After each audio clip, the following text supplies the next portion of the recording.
Cassidy. I've met most of you already. Not you. I'm the incoming president of the New York Society for General Semantics. I am the president. No, I'm not incoming. I'm in. So There's no getting out of it. I don't think there's no getting out of it.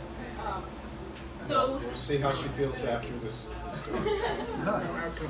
I'd like to start just by acknowledging the other members of our board who are here. The whole group of us are here. So we've got our Vice President, Terry Manzella, our Treasurer, Tom Giancarelli, our Secretary, Lance Strait, and other members of our board are Michelle Schatz, Martin Edmondson, and Terry McLuhan is right behind Lance.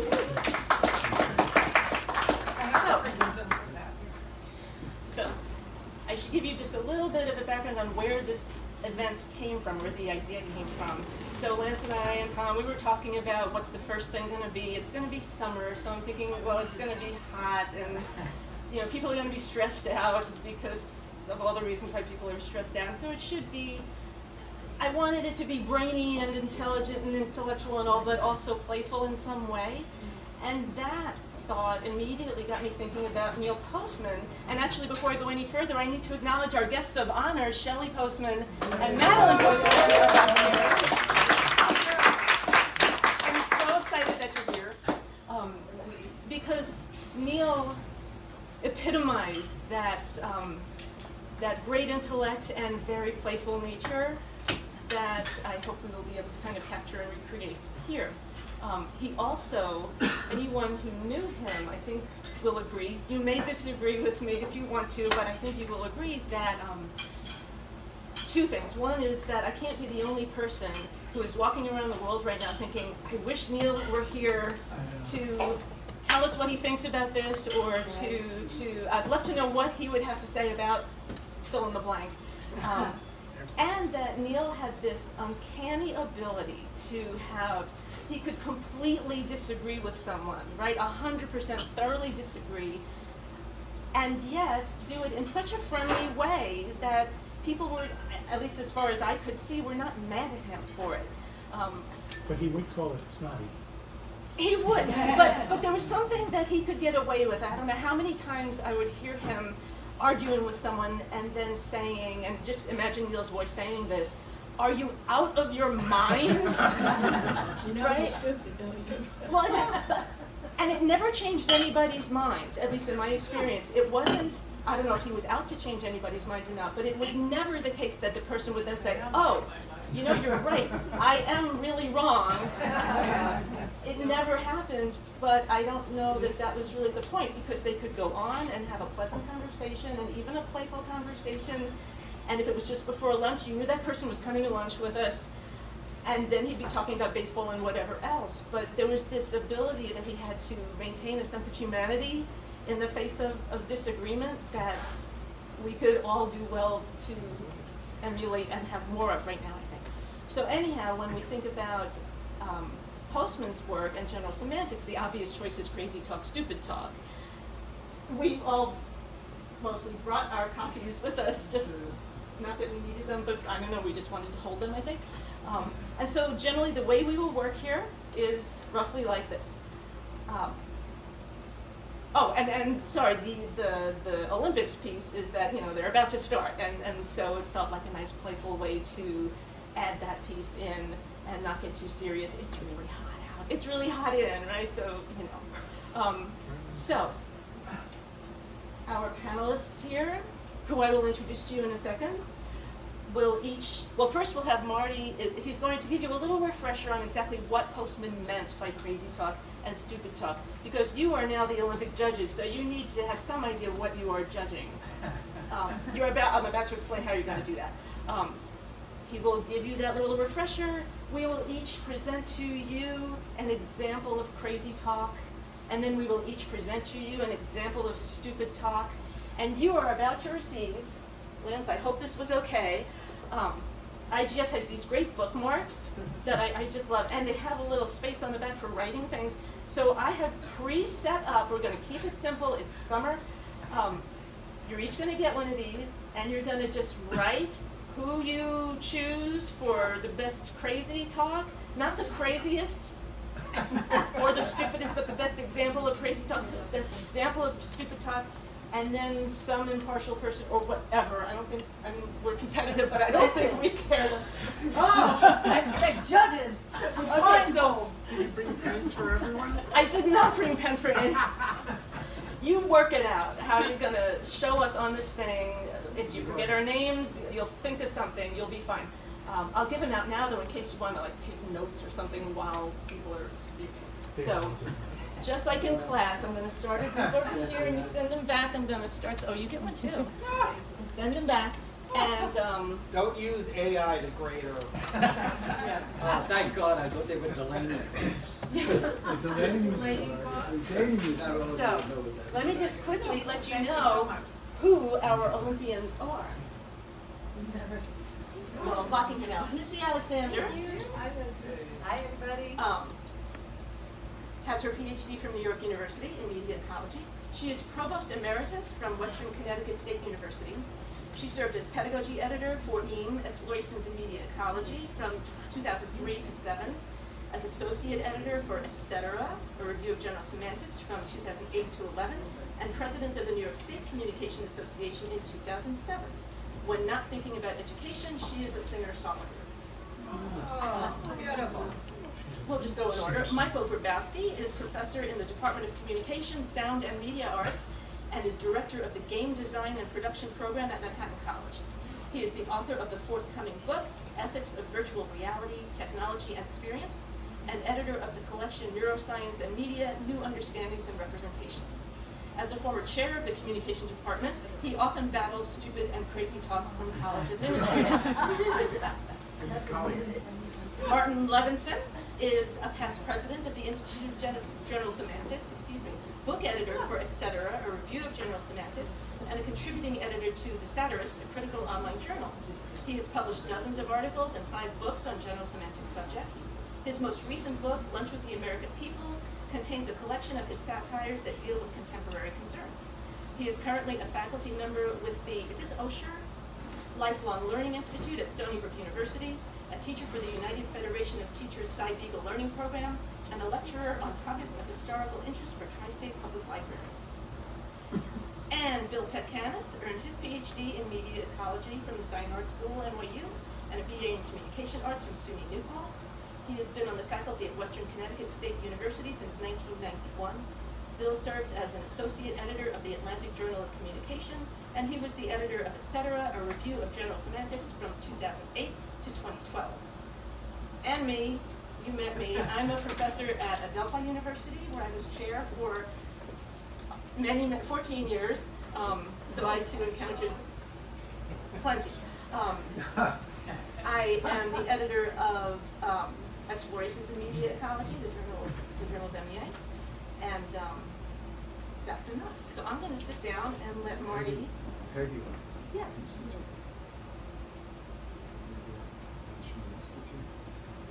Oh, mention the Institute, which the one in September. And joining, yes. Okay, I got it. As you may know, all of the New York Society for General Semantics events are free, but we encourage you to join the Institute of General Semantics and to join us at the Alfred Krasibsky Memorial Lecture and Symposium, which will be on September 20th to 22nd. I have seen the call for submissions, so if you're inclined to present something, find it, ask Lance, and submit something, and otherwise, absolutely please join us. Are there any other announcements? Okay. Mention my birthday. You can all write them on your little bookmarks. No, don't, because we don't want to know who anybody is, and just vote your conscience. We'll never know. Okay. Jiminy Cricket, let your conscience be your guide. Okay, so let me start out. I left my reading glasses at the hotel, so I'll have to do this, so sorry. Well, maybe not. I'll try. So, in any event, let me start the talk off with Neil Postman's definitions of stupid talk and crazy. Marty, can you talk up, speak up? Stand up. I'll Can you try. stand up? Nah, I'd rather not, but let's see what happens. Yeah. It's so hot. I know it's hot. Some like it. Well, by the way, anybody in the back, if you want to move forward, We'd love to hear you. yeah, that's what my wife says. I We- was told we- you were funny. Okay, so I'll try to speak louder. I'm going to start my talk with Neil Postman's definition of stupid talk and crazy talk. Neil Postman, the author of Crazy Talk, Stupid Talk, books people have here, How We Defeat Ourselves by the Way We Talk, that's the subtitle, and What to Do About It, defines stupid talk as talk that has, among other difficulties, a confused direction or inappropriate tone or vocabulary not well suited to its context. It is talk that does not or cannot achieve its purposes. And this is a quote. To accuse people of stupid talk is to accuse them of using language inefficiently or having made harmful but correctable mistakes in performance. It is a serious matter, but usually not dreadful. A road sign that reads, "No crossing the median divider," is an example of stupid talk, since it has the potential to confuse some drivers. The phrase median divider is the problem. Postman says crazy talk is almost always dreadful.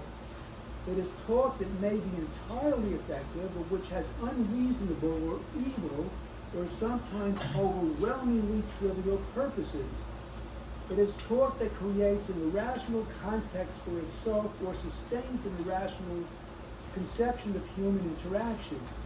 It too is correctable, but only by improving our values, not our competence. Vandals who paint a 3 into an 8 on a road sign and will read speed limit 85 miles an hour are practicing crazy talk. So with that, I will begin.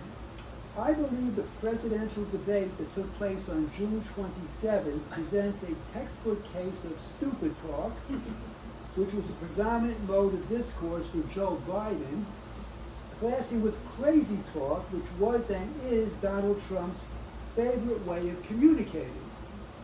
Let me begin with Biden's stupid talk. Most first-term presidents lose their debates because they have a record in office that they are intent on getting out, and so they present so much data that they trip over the details, bore their listeners with the facts, and do not concentrate on the nonverbal theatrical elements of a debate. Biden was guilty of doing all three of these things while being 81 years old and somewhat feeble. I say that as an older septuagenarian. Those who prepare Biden for this debate had to know the state of the state of the media at this point in our nation's history, and like Neil Postman, had to know that politics in the age of television is more about theater criticism than putting out policy points. They should have realized that an over-prepared, detail-heavy presentation wasn't going to cut it in the semantic environment of a television debate, and would be, in the words of Postman, a form of stupid talk. The people who spent the week with Joe Biden at Camp David preparing him for this debate were letting him take a white paper into a knife fight. How stupid is that? Biden got the cost of insulin wrong, saying he thought the cost of insulin was $15 a shot. It's actually $35 a month, and said the cap on out-of-pocket cost was $200. It's actually $2,000. He corrected these numbers in his closing statements, which shows you this was a prepared sequence.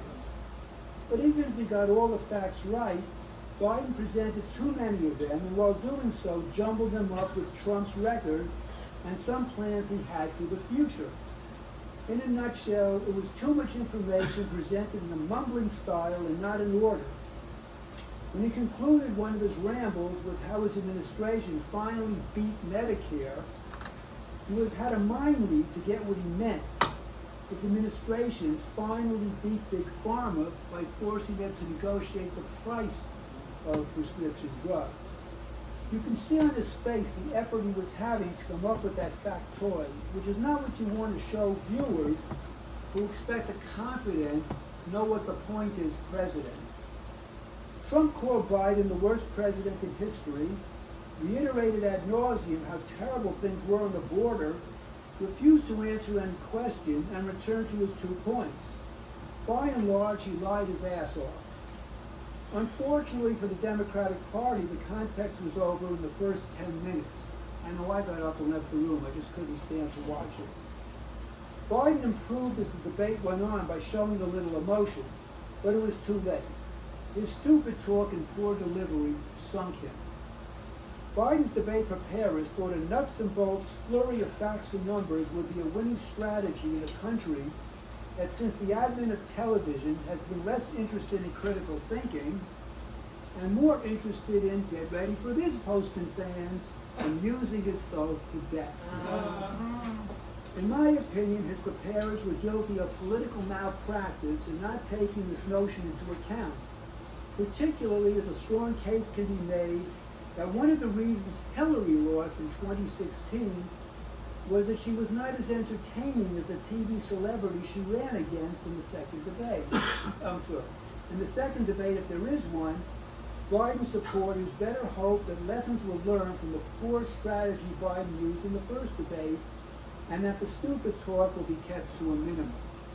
Now let's get to Trump. Bill Clinton famously said, "Better to be strong and wrong than weak and right." Donald Trump got the message. Trump looked relaxed and confident on the CNN debate stage, which I suspect helped him with some in the TV audience as he delivered mountains of crazy talk in the form of deliberate, easily proved lies. Trump lied about abortion, claiming the whole country wanted Roe to be overturned. He lied about his affair with Stormy Daniels. He lied about the climate agenda, saying he wanted clean air and water when he previously told the CEOs of oil companies, that if he gave them $1 billion, they could get what they wanted from him. He lied about the January 6th attack on the U.S. Capitol as a relatively small number of people who were ushered in by the police. He lied about the strength of the economy during his administration. He lied about calling veterans losers and suckers, a remark that was corroborated by a general he appointed to office. He lied about more illicit drugs coming into the U.S. under Biden. He lied about agreeing to accept the result of a free and fair election when he still hasn't conceded his loss in the 2020 election, which after 65 court cases, any rational person would say was one of the freest and fairest elections in our nation's history. Trump lied almost every time he opened his mouth. You don't have to have a PhD to see that Donald Trump is a walking encyclopedia of crazy talk. That is, a la Neil Postman, whoops, the trouble with double three, talk that may be extremely effective, but which has unreasonable or evil purposes. In Trump's case, that evil is undermining America as a functioning democracy and installing himself as a dictator. This type of talk does not faze Trump's supporters because for them it is all about loyalty to the man and hatred of the other side. Also, harking back to Postman, crazy talk and its outrageousness can be quite entertaining. And entertainment in the age of television and social media is what politics is all about. To quote Ronald Reagan, a former two-term president and Republican icon, politics is just like show business, which means to be successful, you gotta play by show business rules. Who better to do that than the star of The Apprentice, a fellow who knows the value of a dyed, well-combed coif and a deft, well-honed use of a sort of speech that won him a presidential election in 2016 and one that may very well win him another in November. Let me conclude by thanking you for listening to my spiel, which I hope has been somewhat coherent, but just as, or perhaps more importantly, entertaining. As I am asking for your votes, I'm making my stupid and crazy talk examples the winner of the General Semantics Stupid Talk, Crazy Talk Olympics. A silver medal will not do. I appeal to your reason and your appreciation for a solid presentation skillfully made. I appeal to your sense of fair play and honest assessment of brilliant argument beyond refute. I appeal to your understanding that with age comes wisdom, and as I am the oldest person participating in the event, that quality belongs to me. Here. In light of all this, and with all due deference to those who know the difference between candor and cuckoo, I beseech you to award my crazy talk, stupid talk illustrations to gold. It's the right and the left thing to do. Thank you very much.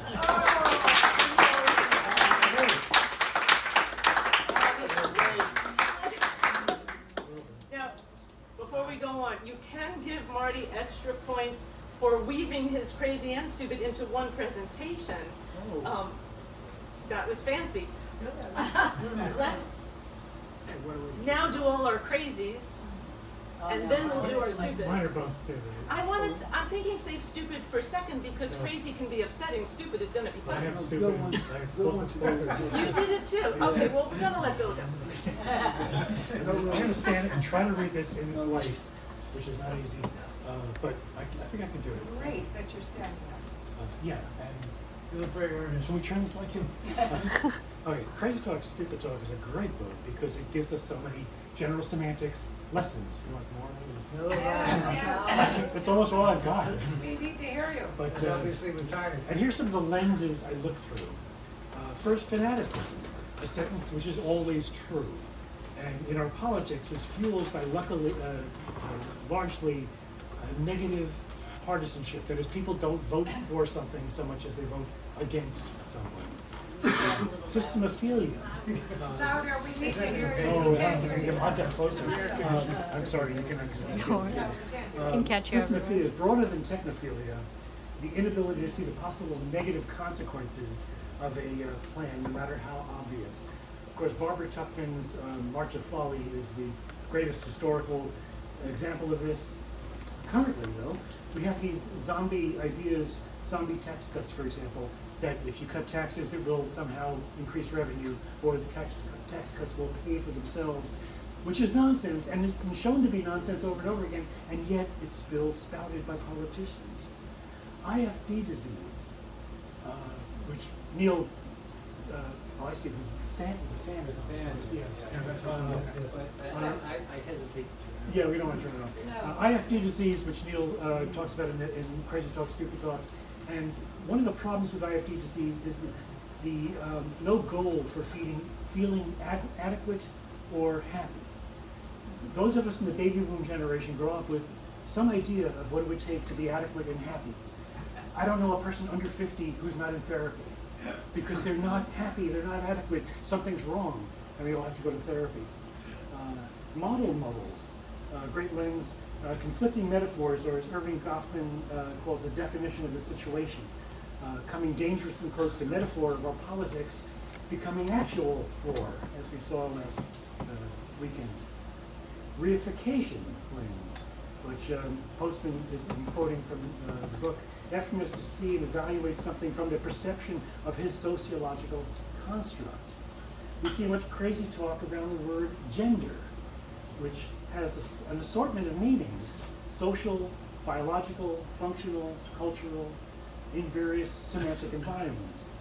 And people confuse them by thinking we're talking about biology. You know, Marjorie Taylor Greene puts a sign up that says, it's just science. Well, yes, in one definition, in other definitions it's not. And then silent questions. I think it's a wonderful section of the book. Is wine good or bad for you? And Good. lately, Good. well, I agree. But lately, is alcohol good or bad for you altogether? And lots of articles about alcohol being bad for you or not bad for you. And here's the thing, I looked at all these articles and said, well, how do they define good for you? And the answer is time. That's it. It's the only metric they use for a good life, is how long you live. They don't count how many countries you've been to, how many songs you've written, how many poems you've written, how many, there's so many other things you could judge life by. Happy. And all, Being happy. and all they take is time. So if you live to be 104, you're successful. If you live to be 64 and you're Jerry Garcia, you're a failure. So, okay. Now, in the same lens, I take the quote from Neil's book. The idea of Jerry Garcia was younger than me. I know that. The idea of multiple causality is certainly not unfamiliar, and yet the form in which we habitually ask some of our most important questions tends to discourage our thinking about it. Let me turn to that many believe there is a mental health crisis among our youth, and it's caused by social media. So, March 25th, Florida enacted a law that bans children under 14 from social media platforms and requires 14 and 15-year-olds to get parental consent. Problem solved. Right? This, plus warnings on social media, ignores economic factors, the lowest level of religious participation ever, political polarization, diminishing faith in all forms of authority, lingering racial issues, and a weird comeback of anti-Semitism. That's all just thrown out. It's just social media. That's what's doing it, and not all these other factors which could be contributing to if there's a mental health crisis among our young people. Now, my main examples are two propositions, one of which I nominate as stupid and one as crazy talk. Both examples of fanaticism and one of definition tyranny, which is another wonderful section of the book. First, the proposition that the Earth is flat. You're probably aware about this. The argument goes, it's a disk with the Arctic in the center of the disk and Antarctica as a kind of a rim around it which holds in the oceans. The other one is an infinite disk with Antarctica stretching to infinity, and get this, Earth bisecting reality. I'm not making that up, that's something from the Earth Flat Earthers. The illusion of gravity is that we are accelerating upwards at 13 feet per second squared. Now, why do we not eventually hit the speed of light? Because, they have an answer for this, as you approach the speed of light, time slows down. Problem solved. And so we never have to reach it. Now, the evidence is either simplistic, common sense, look at the horizon, it looks flat, or it's really convoluted, like Earth bisecting reality, whatever the fuck that means. The YouTube video of Eric Dubé has top 20 proofs of the conspiracy theories, and if you want to waste an hour of your life, go ahead and watch it like I did. I'm not going to recommend it, but it's not very convincing. It's basically NASA and government institutions and maybe big globe manufacturers, I don't know, conspiring to make you convinced that the Earth is flat and not spherical. So I nominate this as stupid talk because all they want to do is convince you that it's true. They do not support political, social, economic positions. They are wrong. And they're crackpots. There's no consequence to the rest of us. Whether you believe the Earth is flat or not really doesn't matter. Now, I admit many people who believe in flat Earth also believe all kinds of other QAnon and other conspiracy theories, but I'm just dealing with the flat Earth idea. It really doesn't matter if they want to believe this. Nothing's going to happen to us. So that's my nomination for stupid talk. Now, my nomination for crazy talk, the endless argument over, is the hot dog a sandwich?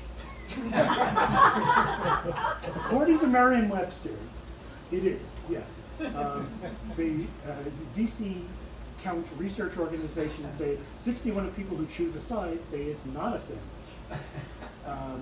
Here's the reason for it being a sandwich.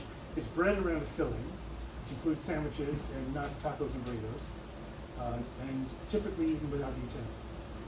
It isn't. The evidence for it isn't is sandwiches can be hot or cold, and hot dogs are always hot. The condiments used on hot dogs are peculiar to hot dogs and not used on sandwiches. Sandwiches are packable for lunch, and hot dogs have to be eaten when cooked or purchased. A hot dog is called a hot dog even if there's no bun. But you wouldn't call it like a slice of Swiss cheese a sandwich if there was no bread around it. And sandwiches can be cut in half, and hot dogs never are. So these are the arguments for it would not be the same. If you've heard of this debate, you know about this. If you haven't heard of this debate, I can tell you, it's vociferous, it's strident. People yell at each other over this ridiculous issue. Micro famously, if I can invent a term, John Hodgman, who insists hot dogs are not sandwiches, most controversial ruling he's ever made on his podcast, Judge John Hodgman. He's got the most mail over that issue. Also micro-famously, but a little more so, Stephen Colbert, who insists hot dogs are sandwiches, asked Ruth Bader Ginsburg to rule on this issue on his show. And happily she answered intelligently. Yes, because she was Ruth Bader Ginsburg. So why am I naming this as crazy talk? It seems to be utterly inconsequential. Who cares? Yeah, we need to I will tell you, it doesn't matter, does it? It seems like you so inconsequential. And yet, and it's obvious to all of you, because you're here because you're general semantics side. People making these arguments are actually arguing over the proper definition of a sandwich, but they're not aware of it. The existence of this argument supports the idea that there are real definitions out there. It's too bad because it's a great opportunity. As Ruth Bader Ginsburg did say immediately, what is your definition of a sandwich? Which, is the proper question to ask. An even better question to ask is, which definition of sandwich are you using? With the implication that there are several to choose from. As Neil wrote in Crazy Talk, Stupid Talk, all definitions are political. They serve some particular purpose. If we could get people to see how crazy talk it is to participate in a hot dog argument, maybe we could make headway on people understanding different definitions of gender, or happiness, or adequacy, or good for you. That's my nominations.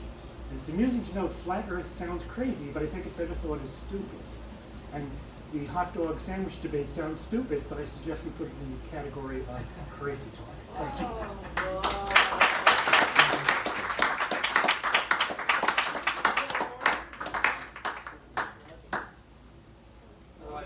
Let's do this. No, let's do this then. All right. Oh, sorry, did I just totally? Go for it. No. Do it, Peggy. Thank you. Wait, where are my glasses? Now, will you get into it or I'm not integrating. Okay. I don't mean that the way it sounds. Turn that camera off. Yeah, no, I didn't get so fancy with trying to put two into one. Wow. Here's my example of crazy talk. You probably know that actor Alec Baldwin was on trial last week, charged with involuntary manslaughter in the death of cinematographer Helena Hutchins on the set of the film Rust. Hutchins died of a gunshot wound during a rehearsal. Alec Baldwin, the lead actor and one of the film's producers, was rehearsing a scene in which he had to perform a movement with a gun, which we all later learned had been loaded with live ammunition when it should not have been. Now, obviously, the main issue here was that various people whose job it was to make sure the gun was safe to use in this way failed egregiously at that task. But I would also argue that there was a kind of crazy talk at work here in which people's behaviors were affected by a careless use of an inaccurate map of the territory with fatal consequences. By naming the object in Baldwin's hand a prop gun and announcing on set that it was a cold gun, which is a term for a real gun that is not loaded with live ammunition, everyone behaved in the presence of that object, called cold gun, as though it was a harmless prop. And so the very real live round of ammunition that fired out of that object came as a complete shock to everyone involved. They called it a cold gun. At the level of map or label, everything was fine. Real bullets don't come out of cold guns, but a real bullet came out of that gun. Staff members on the set of Rust created and shared an inaccurate map of the territory and were either too lazy, too arrogant, or too incompetent to take care to check the accuracy of that map, in a situation where the accuracy of the map was critical to people's safety. And in so doing, people on the set of Rust committed a tragic act of crazy talk. Now, my stupid talk example, I couldn't resist going with an example of stupid talk that some of you have already heard me talk about in a recent IGS podcast with Lance and Tom. It doesn't perfectly fit the requirement that it be a recent example, but it wasn't so very long ago. It feels like yesterday to me, and I think it was really stupid. Like any large venue, Citi Field, home of the New York Mets, has rules about what fans can and cannot bring in with them. In particular, Citi Field has a no backpack rule. I just checked their website yesterday, and I see the rules are much more detailed now than they used to be. So I guess I'm not the only person who has thrown a fit with them over this policy. We encountered, my family, this rule when our teenage daughter brought a very small bag to Citi Field that, yes, had backpack straps, but was convertible to other strap configurations. But it was in backpack configuration when we arrived at Citi Field. You can guess where I'm going with this? They wouldn't let her in because she had a backpack with her. And it was not an acceptable solution to reconfigure the bag straps at that point. It was permanently and irrevocably named backpack. But the woman right next to us, and I have a witness, my husband is here, anyway, tell me if I'm telling this wrong, but anyway, the woman right next to us had a bag with 2 straps that I felt could also be called backpack, but apparently Citi Field staff called it drawstring bag, and were therefore inclined to allow it in, but that didn't stop me from trying to ruin her evening by insisting that we also name her bag backpack. I have no idea anymore if they let her in with the bag or not. It's a blur. Okay, so maybe this is mostly a story about me being stupid, but it's also about Citi Field's obsession with what should or should not be called backpack and what needs to happen when Citi Field staff encounter this thing called backpack. And I should tell you that in their current explanation of why no backpacks, when other bags that are allowed might be bigger, filled with explosives or fireworks or liquor or snacks that they don't want people bringing in, they acknowledge that it is a little arbitrary, but they say it's a way to keep things moving so we all have a great experience at Citi Field. It's a quick way to filter out a whole large category of bags.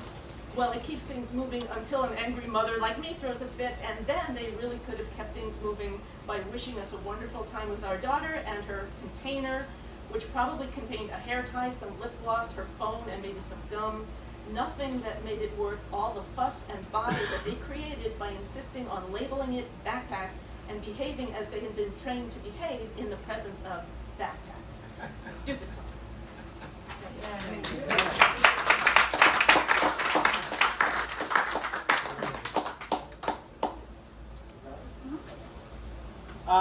It's funny. Thank you, Peggy, for organizing this and making me actually pick up this book that I hadn't looked at in almost 30 years, and I'm glad I did because when I picked up the book, little backstory. I moved here to New York in 1994, and when I opened it up, I realized, and I had completely forgotten about this. There was a bookmark from Half Price Books from Columbus, Ohio, and a date, and I realized that I had bought this book in 1992, before I came to the media ecology program, before I met Neil Postman, before I was, and this may be the book that brought me here. So I remember reading it in Columbus, Ohio, and sort of being liberated because, his description of stupid talk as language that lays out a purpose that's opposite to the purpose that we want to actually engender. So we want to get something done, but our language leads us in a different direction. We end up, completely subverting our own purpose. But then crazy talk, which just blew my mind, was an extra step. It was this idea that your language defies the purpose that you're trying to intend, and instead of just being misled by it, you decide that your purpose is now the one in which the language has laid out, right? It completely, it's that next step beyond. So I always thought it was funny that the book is titled Crazy Talk, Stupid Talk, when really when you read the book, it's really stupid talk, crazy talk as the two steps. So I came to New York, and I decided as I was going through this, I said, this is going to be really fun because I actually took a class with Neil Postman. It was called Language and Human Behavior. but in fact the class was this book. And he basically assigned a chapter each week, and then your assignment each week was to write a paper with an example illustrating that. So I thought, oh, this is going to be easy. This is going to be a cakewalk. I'm just going to pull out my old paper, right? And so I found I actually went through, and I'm a obsessive. We're all nerds here. Yeah, I'm an obsessive archivist. So I actually found my paper from 1996. And I printed it out. I'm like, oh, I'm just going to print this and use this as my example. I'm going to win this thing. And I read it, and it was insufferable. I was like, Doctoral students. yeah, it was just, oh my God, first year doctoral student should not be. Yeah, I think I used Eichmannism, but I was complaining about my boss. And it's like, yeah, it's not a good thing. So I thought, okay, I'm going to actually have to do some work here. So then I came up with my own personal bronze, silver, and gold medalist of my award. So I don't know if I should just present my own personal gold medalist, or if I should mention the silver, honorable mention. Whatever you want to do. I'll do an honorable mention. Is I took a moment. It was kind of an easy one, but I took a moment and I looked at both the Democratic and Republican Party platforms, and then compared them. And if you look at the Democratic, you can all do this, right? It's public, it's online, it's the whole point of it. The Democratic Party platform is about 98 pages, maybe 96 pages, right? And it's a laying out of every policy that they are going to attempt to enact if they're put into power in the executive branch. And you look at the Republican Party platform, it's 26 pages, but it's really 22 pages. There's one page of a full color picture of Donald Trump, like the entire page. It's like here's our party platform, boom, right? Yeah, image that's based. So it's really 22 pages of content. But when you read it, what's really striking, we put them side to side, and you'll see that the Democratic Party platform puts out a claim, hey, we think this is what's wrong with this country. Here's the policies that we're going to enact to combat what we think is wrong, or what we want to support. You read the Republican Party platform, they make a claim, country's horrible, we got these problems. And then that's it. They just move on to the next, and there's also another problem with this country, and there's another problem. So it's a document of grievance. And so this word itself has become a victim of definition inflation, but Postman has a chapter on propaganda and describes that as a form of crazy talk.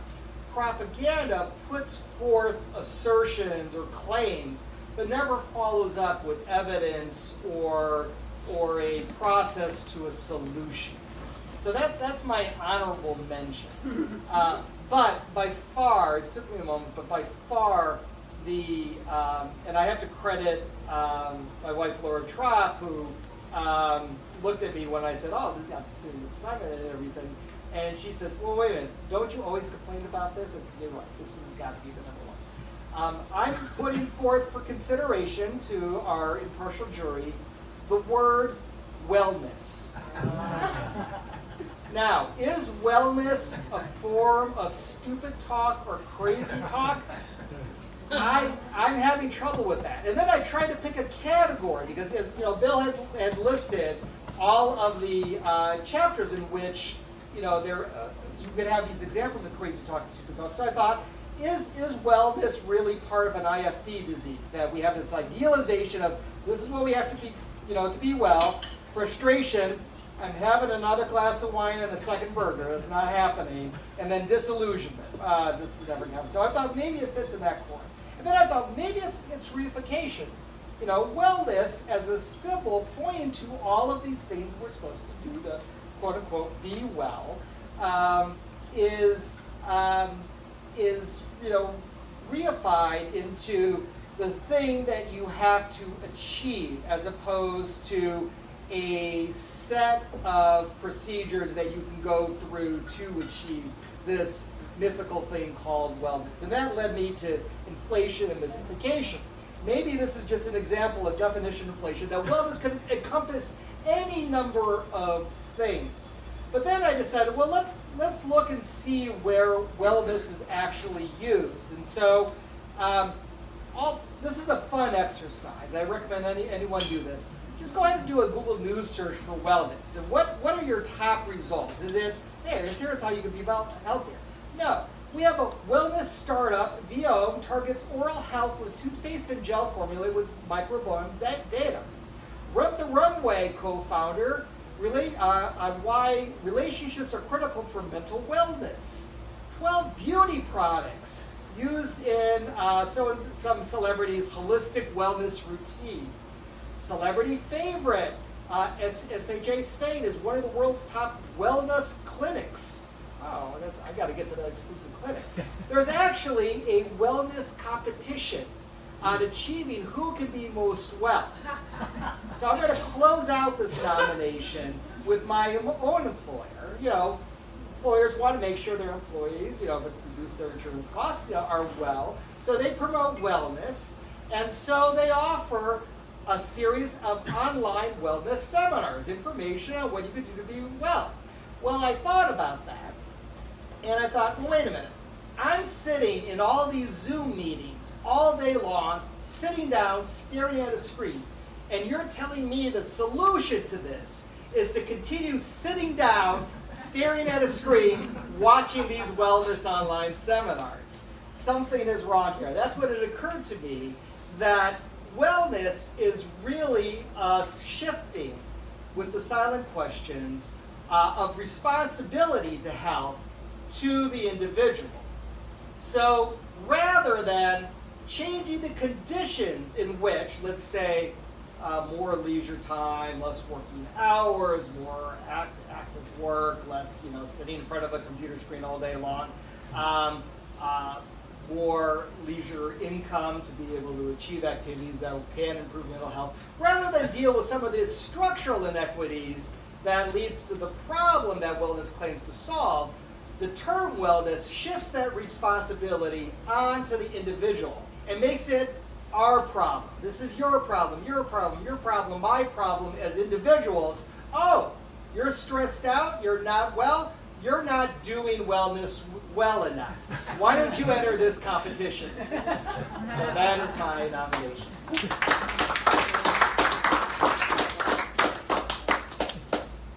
All right, well, I'm sorry, between wellness and hot dogs, I don't have a chance here, but I will do my best.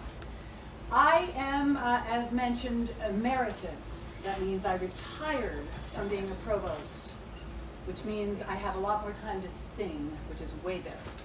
But I still think about education, and so my examples are still colored by my position of being an administrator in higher education. And I'm going to talk to you for a few minutes about what I'm calling legislating higher education. Now that alone should seal the deal, right? Legislating education means it's crazy and off the rails and we should stop right here. Mic drop, done. Except unfortunately, we're regulated all the time, right? And I'll just give you the example, which is you cannot have student loans unless you are accredited. You can't be accredited unless you're accredited by a recognized accrediting body, which is recognized by the federal government. Therefore, we are regulated. So that argument is over. So I want to give you 3 examples of legislation, but I have 3 categories: crazy talk, stupid talk, or the talk we deserve. I'm going to start with the first one, which I'm going to take you back to 2012, which is when I interviewed for my first position as Dean of the School of Arts and Sciences at Western Connecticut State University. Throughout my interview, the esteemed faculty that questioned me for many hours was very upset about a new piece of legislation in the state of Connecticut called Public Act 1240, an act concerning college readiness and completion.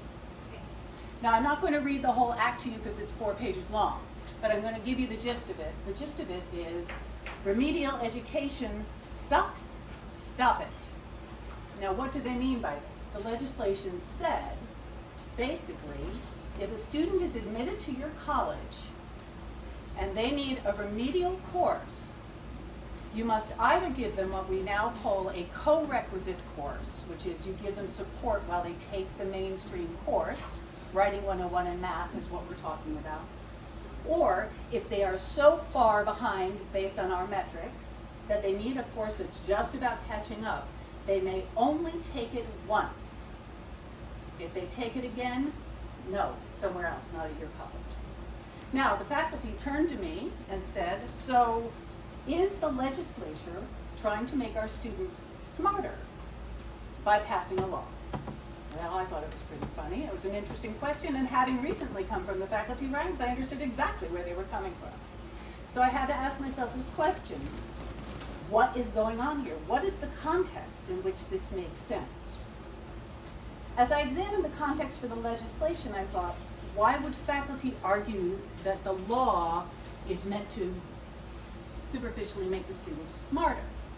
And I realized that they would, because the faculty knew very well that students took, in our case, Math 098, over and over and over again, if they ever passed it. Nationally, a student who fails that class, 20% maybe go on for a degree.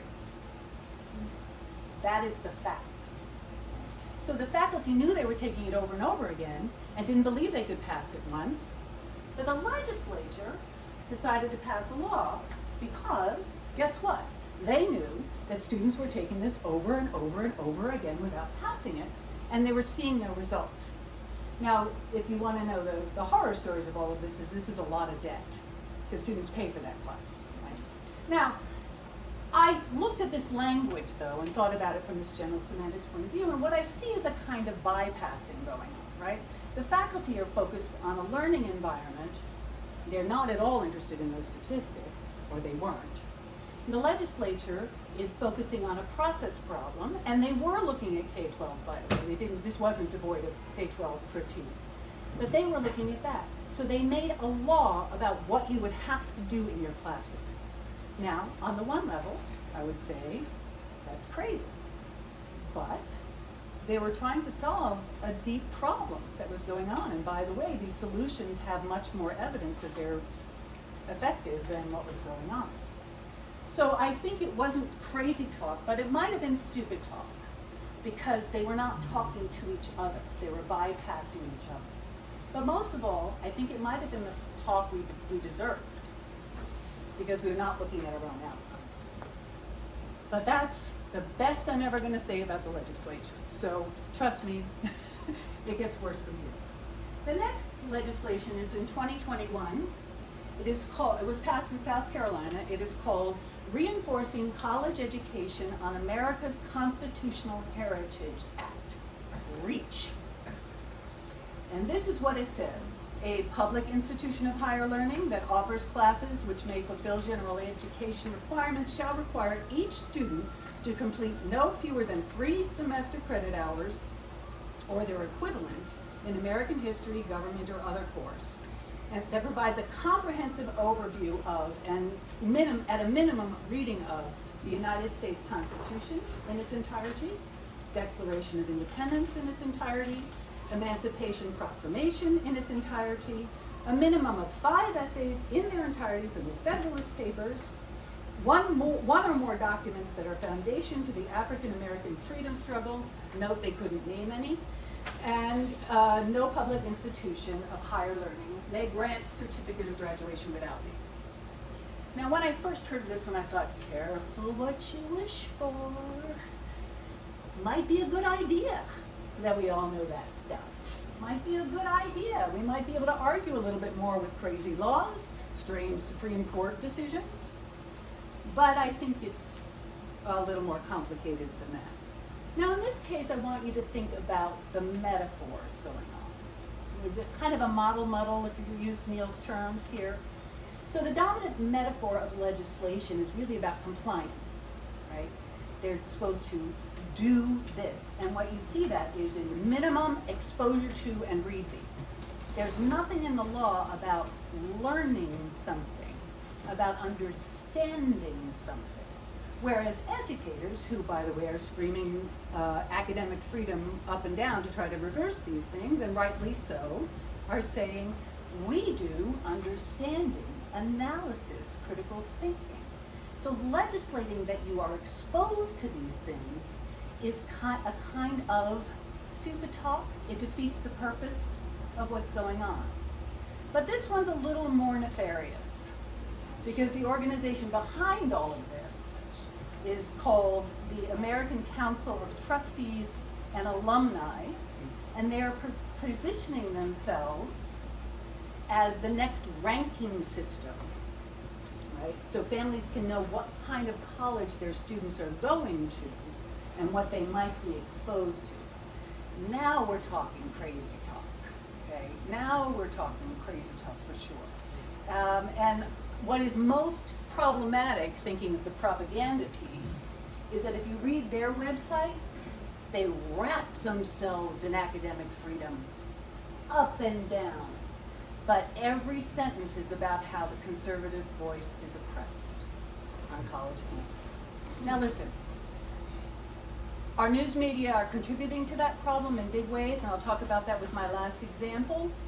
But also, they're not digging into what actually goes in the conversations in these classes. And this is where it gets crazier and crazier, because they're stealing the language of higher ed to then wrap up an agenda that is not the lived reality on campuses.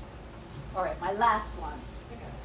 This one is effective July 1, 2025. It is in Iowa, and it concerns diversity, equity, and inclusion.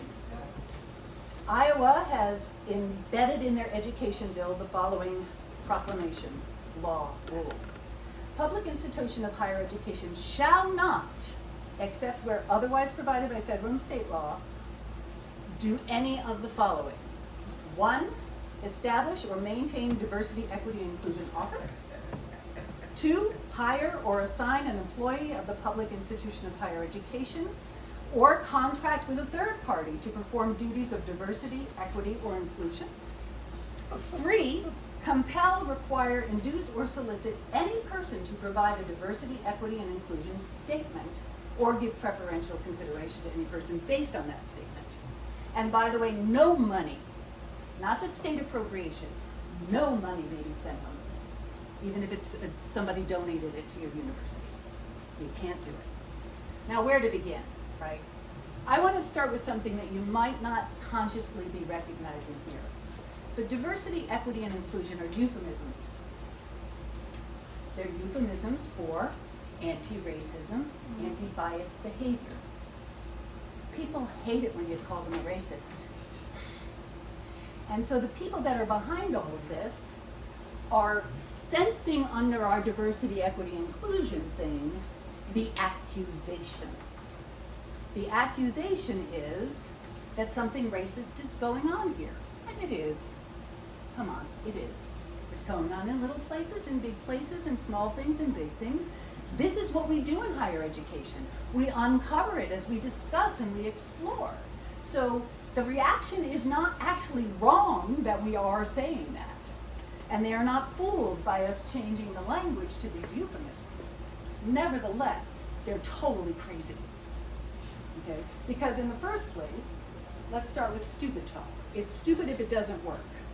Getting rid of the office won't stop the conversation. The substance of education is power. Who gets what? Who's represented here? This is what we dig into in our classrooms. So there's no chance that making it so you can't have this office is going to stop education from pursuing these questions. Right? So it won't work. Secondarily, it's crazy when it creates and sustains an irrational purpose. Attempting to limit or cut off conversation is irrational. Think about it. What we do in education is discover our inequities, discover what we didn't know. I mean, I feel like our whole life is, oh, we forgot to notice that. Let's fix that problem. We forgot to notice that. Let's fix that problem. So instead, what they're saying is stop doing that while they regulate us to show our improved outcomes. Well, guess what? You don't improve outcomes for diverse student bodies and diverse faculty and staff without actually examining actually addressing, actually having some workshops. So it's crazy talk. Now, my last observation is, did we deserve it? Not really. But we've got a little bit of culpability here, right? In the summer of George Floyd, colleges and universities across the country made their DEI statement on their website. And colleges and universities across the country then did nothing about it. A student looking at that, a faculty member or a staff member looking at that, will see where we didn't follow through and call bullshit on it. And once they do, it starts falling apart, and it allows people to chip away at the mechanisms that you tried to erect to fix the problem. So we're not fully to blame, but we are part of the problem by not sticking with it. Now I want to close with one observation, because this is not good news, and there's so much of this going on. I just gave you a couple little ones. But what do we do about it? Well, again, I think that our current political environment is going to continue this, but we can take a moment to think about where we are in the conversation. We talk about journalism as a fourth estate, right? We ask them to inform us, to protect us, to guide us. Maybe education should be the fifth estate. Maybe we should start that language happening. We need to form and shape debate. We need to help our elected officials think better about the problem they're trying to solve and call them out when they're not really trying to solve a problem. We need to help them understand the nuances of what they propose in our actual classrooms so that they get it better than just a stamp and do this and cut you off when they don't understand the rest of it. And we might help them understand that we actually have expertise that we'd like to share. We'll need some kind of office for this. Let's call it the Office of Smart and Sane Talk. Thank you.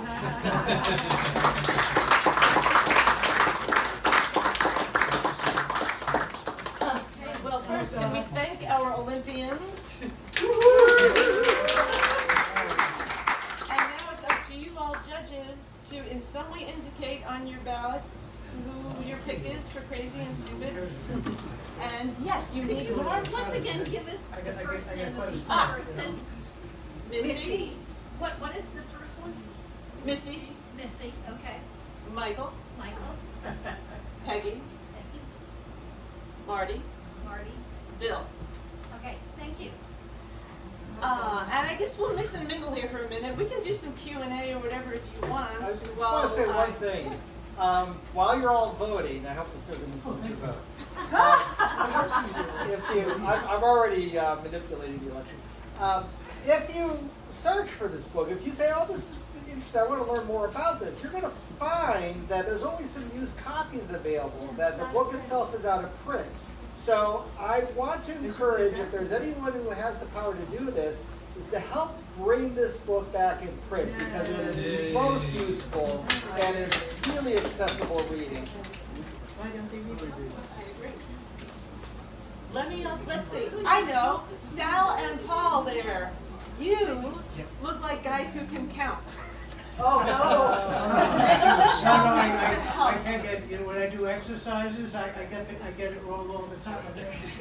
All day, it's terrible. Tom's the treasurer, he can help. Why don't y'all send your ballots sort of toward that part of the room, and we'll let them figure it out. You know, free country, you can do what you want. You're the candidate. In the meantime, any questions or comments or anything else? You touched on a sore I'm always concern. Maybe it's because you can keep time. Wellness. Maybe it's because you can keep time. I don't know if it's popular to say it or not, but the old adage, physicians do no harm. I'm not voting for it. And it creates a focus on unwell. Because that's fine. It's the stuff. Wellness is not. You want me to help you? Nobody can define it. So what do you want me to do? You try. Count, because We got a creation of maybe turning some people off, I don't know, but the entire industry. On every block, I get a category that says light, this, that, and the other. And that's wrong. If somebody tells you that, you might have been Please, you're up in a whole can of worms here. Don't get me started.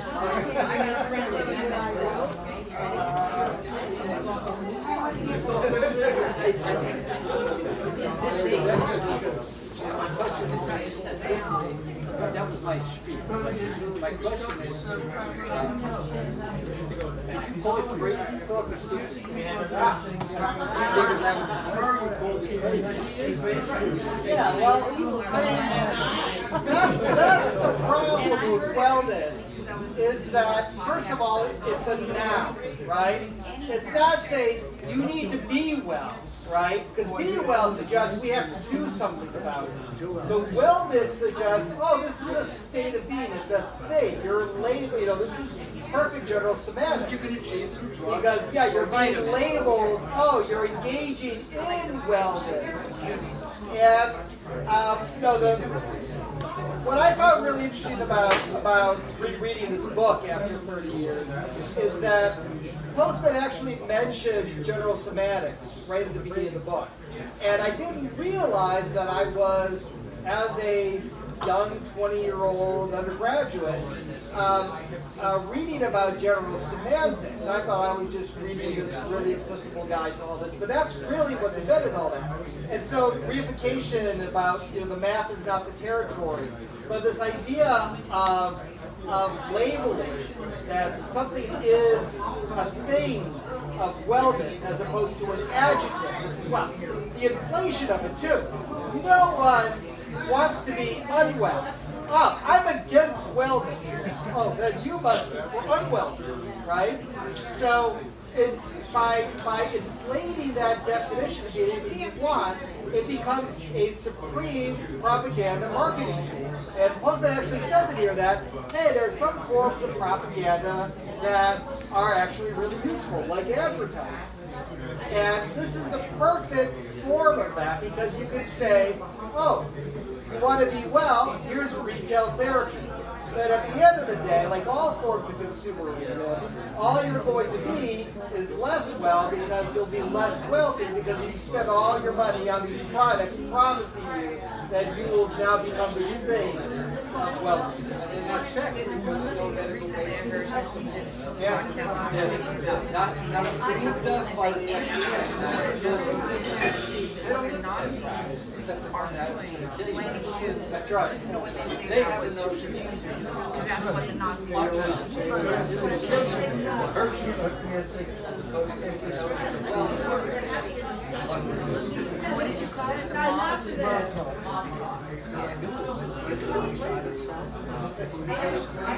They blame the people who tell everyone what to do. I know they would write it.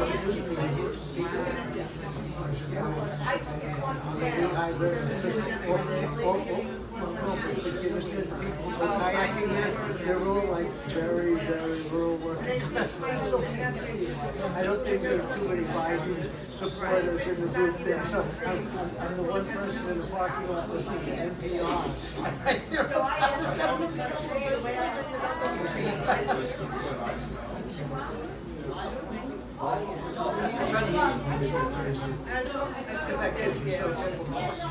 It's every class that's one.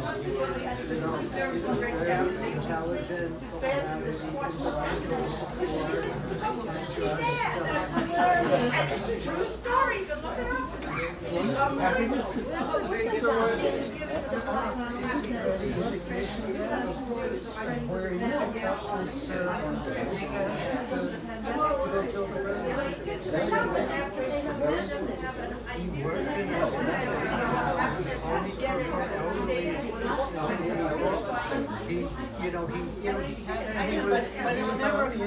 looking, everyone always looks for a complicated ideology. These are emotional outbursts. I think there's a group of simple people. Nobody's like simple, but you know, these people who are words.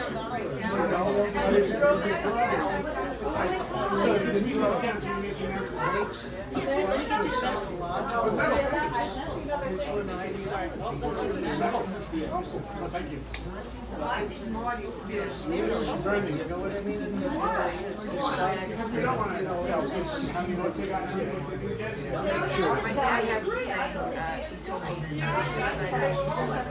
Just tell them they have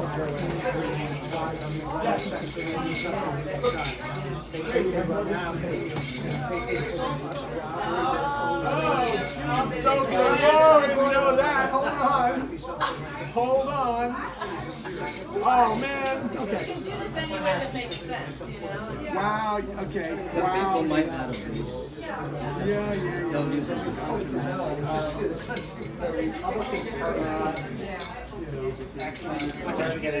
You get a late vote? No, there's gold, silver, and bronze medals.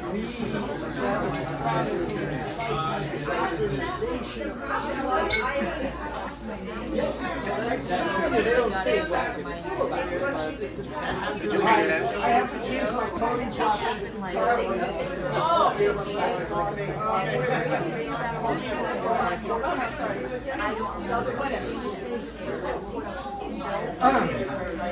All right. So the representatives of Price Waterhouse account under false pretenses, but you know that we were giving out gold, silver, and bronze medals in each category. Listen up! Hey! It's the fan. Come on, Tom's talking. Yeah. We're not done yet. Okay. So before we go on to the Q&A, because that's what we do, here are the results. The gold award. No, it's bronze. You can third first.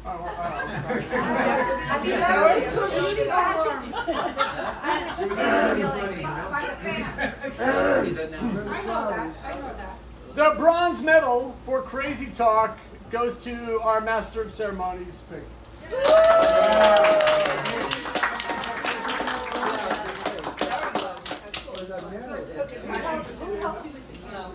Well, Sal, get over here. Get over here. You have to put the medals on people. Is it crazy when you're giving And you should stand up and come and be united. And the bronze medal for Stupid Talk goes to, Wasn't that bronze? well, there's Crazy and Stupid. Oh, I'm sorry. And La La Land. Lala's right. The bronze medal for Stupid Talk goes to Bill.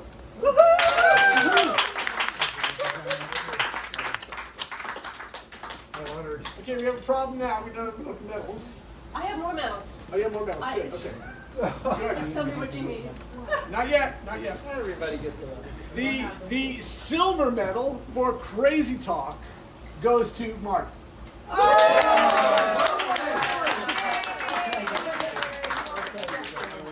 And with that, you get a plate of uneaten cheese and crackers.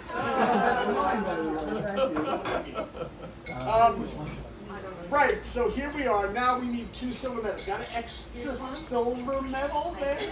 Extra silver? Because there's a tie. There's a tie. For Stupid Talk, and that's your fault because you voted. Somebody didn't fill out the ballot. And the tie goes to Peggy and Missy.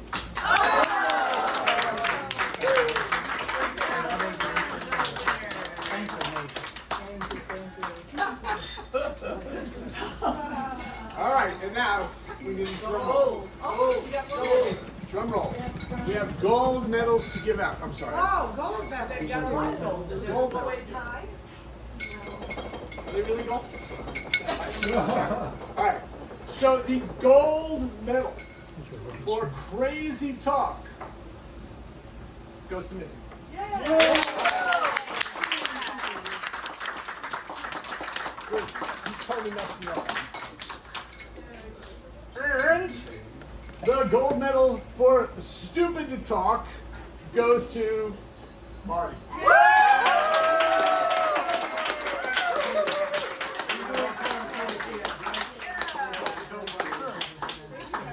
And Michael gets honorable mention. I'm gonna jump in the scene. It's not polluted. Yeah, that's yeah. And No, wait a that's minute. I think everybody has to stand up for this photo. that's why I use Well, you have to like first place has to be a little higher. Oh, yeah. Where are the flowers? $28.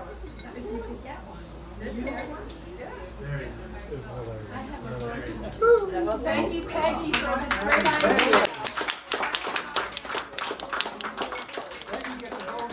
great idea. I'm not sure how we're doing on time, and I don't want to kill people with the heat and the whatever, but do we want to do a couple questions, comments?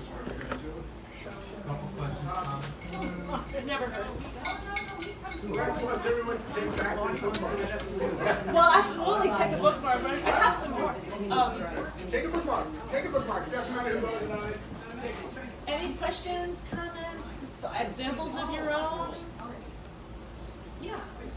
Well, it's a little off topic perhaps, but I was thinking of patterns of the same kind.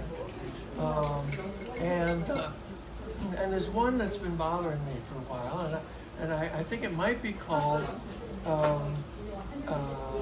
aggressive, crazy, stupid talk, or mob talk would be another name for it. The art of accusing other people of doing the criminal behavior that you're doing when they're not, which totally upsets the context. And there's a certain popular politician that seems to do that every day, every way, as his most reliable retort to any problem. Well, like accusing Hillary of rigging an election that he rigged, and other things of that kind. That these tropes that disrupt the conversation and are used exploitively. It's a real thing. Yes, very much so, yeah. Accuse your counterpart of doing what you're doing. Right. Well-trodden strategy. I said it's a well-trod strategy. Yes.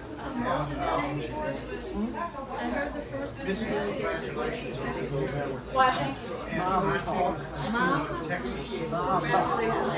Mom, M-O-B. Being one of the hardest, stupidest, and craziest Stick their finger in the pain pot. which, in my opinion, totally ingrains public education. So, you don't have to comment on it, it's just my definition of stupid crazy. It robs public education, and it takes away one of the most important strategies we have as a nation for integration.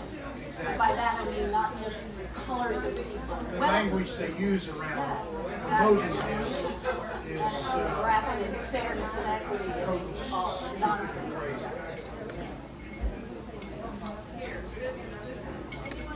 Did a wonderful job. Thank you for Yes. Thank you, everyone.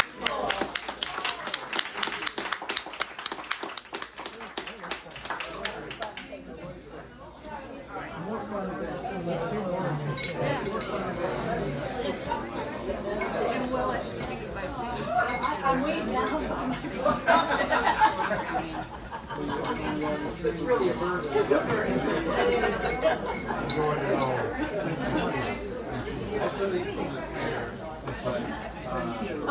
It was rigged. It was all rigged. I saw those mail-in ballots.